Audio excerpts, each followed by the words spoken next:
મમ્મણ શેઠ. મગધ દેશની રાજધાની રાજગૃહી નગરીમાં રાજા શ્રેણિક રાજ્ય કરે છે.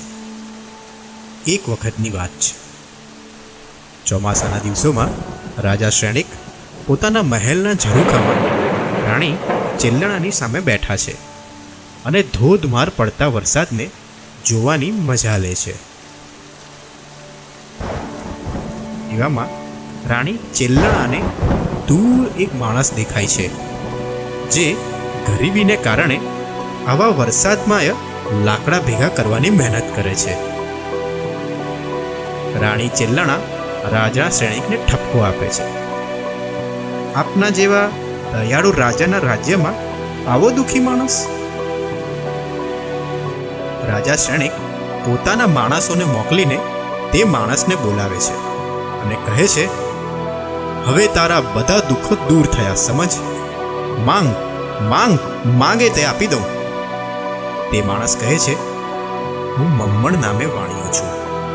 મારી પાસે 2 બળદ છે.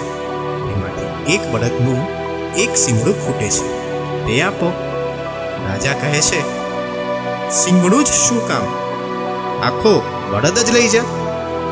મમ્મણ જવાબ આપે છે, એવું સાદું શિંગડું નહીં, મારો બળદ જેવો છે તેવું જ શિંગડું જોઈશે.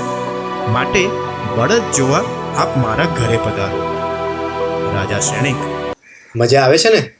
આવી જ બીજી પણ મનગમતી અને જ્ઞાન આપતી એનિમેટેડ ફિલ્મ જોવા Jain online YouTube channel subscribe કરો અને જીન શાસનના મહાપુરુષોના અદ્ભુત જીવનને જણાવતી સચિત્ર પુસ્તકોને વાંચવા માટે સંપર્ક કરો 9586123446. આપના બાળકોના જીવનમાં સંસ્કારનું ઘડતર કરતી આ સચિત્ર પુસ્તક શ્રેણી મેળવવાનું ચૂકશો નહીં. અમારી બધી જ જ્ઞાનવર્ધક અને પ્રેરણાદાયક પ્રવૃત્તિ જાણવા માટે લોગ ઓન કરો www.jainonline.org. અને રાણી ચેલ્લણ સાથે મમ્મણના ઘરે જાય છે. મમ્મણ શેઠ રાજા શ્રેણિક અને રાણી ચેલ્લણે પોતાના ઘરે ભોયરામાં 3 માળ નીચે લઈ જાય છે. મમ્મણના રત્નોથી બનેલા 2 બળદ જોઈ રાજા શ્રેણિક આશ્ચર્યચકિત થઈ જાય છે અને રાણી ચેલ્લણાને કહે છે, આ બળદો જે રત્નોથી બનાવ્યા છે તેવું એક રત્ન પણ મારી પાસે નથી. એટલા મૂલ્યવાન આ રત્નો છે. ચેલ્લણા રાણી મમ્મણને પૂછે છે, આવા લાકડાઓ ભેગા કરવાથી તું શી રીતને રત્નો ખરીદીશ? મમ્મણ કહે છે, આ બાવના ચંદન નામના શ્રેષ્ઠ લાકડા છે, તે પરદેશમાં વેચી રત્નો ખરીદીશ.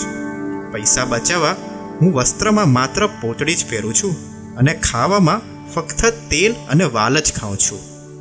મમ્મણની લોભદશા જોઈ ખેદ પામેલા રાજા રાણી પોતાના મહેલે પાછા ફરે છે. મમ્મણ અતિશય લોભ અને આર્તર ધ્યાનથી મૃત્યુ પામીને 7મી નરકે જાય છે. મમ્મણ પાસે આટલો બધો પૈસો હોવા છતાં તે ગરીબની જેમ કેમ જીવ્યો? અને તેનો જવાબ તેના પૂર્વભાવમાં પડેલો છે.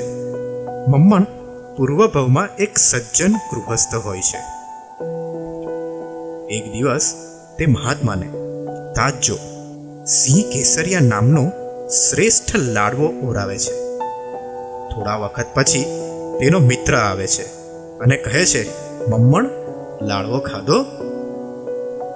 આવો લાડવો તો મેં ક્યારે ચાખ્યો જ નથી. મમ્મણ કહે છે, આ તો મેં સાધુ મહાત્માને ખોરાવ્યો. મમ્મણ થાળીમાં પડેલા લાડવાના કણિયા ચાખે છે. તેના અત્યંત મધુર સ્વાદથી મમ્મણને આખો લાડવો ખાવાનું મન થાય છે. મમ્મણ સાધુ મહાત્માની પાછળ દોડે છે અને નજીક પહોંચીને કહે છે, મારો લાડવો પાછો આપો. સાધુ મહાત્મા લાડવો પાછો ના અપાય તેવું સમજાવે છે, છતાં મમ્મણ સમજતો નથી. તેથી સાધુ મહાત્મા ચાલાકીપૂર્વક તે લાડવાને ધૂળમાં નાખી પરઠવી દે છે. આથી મમ્મણને સાધુ મહાત્મા પર ઘણો જ દુર્ભાવ થાય છે અને પોતે કરેલા સુપાત્ર દાનનો ઘણો જ પશ્ચાતાપ થાય છે. પૂર્વભાવમાં કરેલા સુપાત્ર દાનના પ્રભાવે મમ્મણને રત્નના બળદ જેટલું ધન તો મળ્યું, પણ પાછળથી આ સુકૃતનો પશ્ચાતાપ કર્યો. તેને કારણે મમ્મણ એ ધનને ભોગવી ના શક્યો અને સુખી થઈ ના શક્યો. વાલા બાળકો, તમે સુપાત્ર દાનનો લાભ તો લો છો તથા બીજા પણ ઘણા કર્મ ધર્મ કરો છો, પણ એ ધર્મ અને સુકૃત કર્યા પછી ક્યારે પણ આ સુકૃત મેં ક્યાં કર્યું, ના કર્યું હોત તો સારું થતે, આવો પશ્ચાતાપ ના કરશો, પરંતુ તે સુકૃતની પ્રશંસા અનુમોદના કરજો, તો મમ્મણ બનતા બચી જશો. ધન પણ મળશે અને ધર્મ પણ મળશે.